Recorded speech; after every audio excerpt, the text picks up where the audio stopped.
ಜಾಂಬವಂತ. ಸೃಷ್ಟಿಯ ಆರಂಭದಲ್ಲಿ ಬ್ರಹ್ಮದೇವರು ಯೋಗನಿದ್ರೆಯಲ್ಲಿ ಆಕಳಿಸಿದಾಗ ಅವರ ಆಕಳಿಕೆಯಿಂದ ಒಬ್ಬ ಮಹಾಶಕ್ತಿಶಾಲಿ ಜೀವಿ ಜನಿಸಿದನು. ಅವನೇ ಜಾಂಬವಂತ. ಬ್ರಹ್ಮದೇವರು ಅವನಿಗೆ ಧರ್ಮರಕ್ಷಣೆಯ ಕಾರ್ಯವನ್ನು ನೀಡಿದರು. ಆದ್ದರಿಂದ ಜಾಂಬವಂತನು ಸಾಮಾನ್ಯ ಕರಡಿಯಲ್ಲ, ದೇವರಿಂದ ಸೃಷ್ಟಿಸಲ್ಪಟ್ಟ ಮಹಾಪುರುಷ.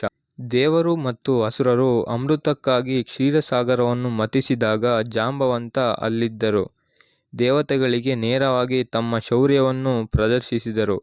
ಇದರಿಂದ ಅವರ ಮಹತ್ವ ಮತ್ತಷ್ಟು ಹೆಚ್ಚಾಯಿತು.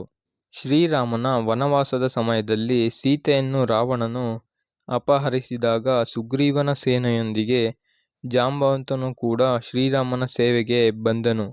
ಅವನು ಬಲಶಾಲಿ ಮತ್ತು ಜ್ಞಾನಿಯೂ ಆಗಿದ್ದ. ಹನುಮಂತನಿಗೆ ತನ್ನ ಶೌರ್ಯವನ್ನು ನೆನಪಿಸಿದ ಮಹಾಗುರು. ಸೀತೆಯನ್ನು ಹುಡುಕಲು ವಾನರ ಸೇನೆ ಸಮುದ್ರದ ತೀರಕ್ಕೆ ಬಂದಾಗ 100 ಯೋಜನೆ ಸಮುದ್ರವನ್ನು ಯಾರು ದಾಟುತ್ತಾರೆ ಎಂಬ ಪ್ರಶ್ನೆ ಎದುರಾಯಿತು. ಆ ಸಮಯದಲ್ಲಿ ಎಲ್ಲರೂ ಮೌನವಾಗಿದ್ದರು. ಆಗ ಜಾಂಬವಂತನು ಹನುಮಂತನ ಬಳಿ ಹೋಗಿ, ಹನುಮಂತ, ನೀನು ವಾಯುಪುತ್ರ. ಬಾಲ್ಯದಲ್ಲಿ ಸೂರ್ಯನನ್ನೇ ಹಣ್ಣು ಎಂದು ಭಾವಿಸಿ ಹಿಡಿಯಲು ಹಾರಿದ್ದೆ. ನಿನ್ನ ಅಪಾರ ಶಕ್ತಿಯನ್ನು ಮರೆತಿದ್ದೀಯ. ಎದ್ದು ನಿಲ್ಲು, ಈ ಕಾರ್ಯವನ್ನು ನೀನೇ ಮಾಡಬಲ್ಲೆ ಎಂದು ಹೇಳಿದ. ಈ ಮಾತುಗಳನ್ನು ಕೇಳಿದ ಹನುಮಂತನ ಆತ್ಮವಿಶ್ವಾಸ ಮರಳಿ ಬಂತು. ಅವನು ವಿರಾಟ್ ರೂಪ ತಾಳಿ ಲಂಕೆಯ ಕಡೆಗೆ ಹಾರಿದನು. ಹನುಮಂತನ ಈ ಮಹಾಕಾರ್ಯಕ್ಕೆ ಜಾಂಬವಂತನೇ ಪ್ರಮುಖ ಪ್ರೇರೇಪಕನಾಗಿದ್ದನು. ಲಂಕಾ ಯುದ್ಧದಲ್ಲಿ ಜಾಂಬವಂತನು ಅನೇಕ ರಾಕ್ಷಸರನ್ನು ಸಂಹರಿಸಿದನು. ಇಂದ್ರಜಿತ್ ಪ್ರಯೋಗಿಸಿದ ಬ್ರಹ್ಮಾಸ್ತ್ರದಿಂದ ರಾಮ, ಲಕ್ಷ್ಮಣ ಹಾಗೂ ವಾನರ ಸೇನೆ ಮೂರ್ಛೆಗೊಂಡಾಗ ಗಾಯಗೊಂಡ ಜಾಂಬವಂತನು ಮೊದಲು ಹನುಮಂತ ಬದುಕಿದ್ದಾನೆಯೇ ಎಂದು ಕೇಳಿದನು. ಹನುಮಂತ ಜೀವಂತವಾಗಿದ್ದಾನೆ ಎಂದು ತಿಳಿದ ನಂತರ ದ್ರೋಣಗಿರಿ ಪರ್ವತದಿಂದ ಸಂಜೀವಿನಿ ಔಷಧಿಯನ್ನು ತರಲು ಅವನನ್ನೇ ಕಳುಹಿಸಿದರು.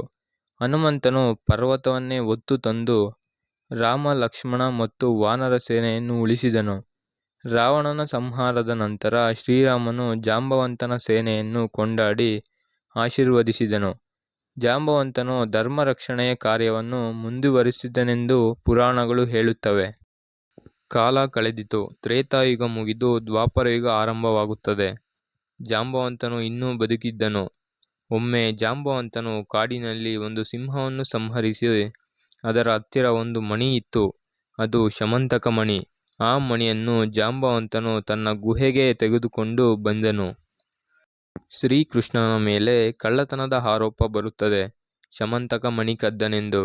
ಆಗ ಶ್ರೀಕೃಷ್ಣನು ಶಮಂತಕ ಮಣಿಯನ್ನು ಹುಡುಕಿಕೊಂಡು ಕಾಡಿಗೆ ಹೋಗುತ್ತಾನೆ.